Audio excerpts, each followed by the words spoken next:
الفكر يا إنسان لو أطلقته متأملا في قدرة الرحمن لخضعت إجلالا وتسبيحا له سبحانه رب عظيم الشان يعلو ولا يعلى وجل علوه وصفاته كملت بلا نقصان سلطانه باق ويبقى ملكه هذا ويفنى كل ذي سلطان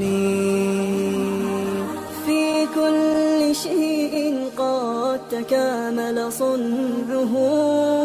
ذا محكم التنزيل خير بيان قد عم أرجاء الفضاء بآيه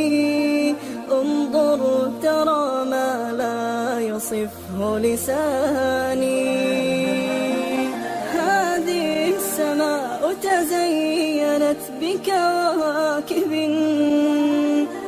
لجمالها رفعت بلا أركان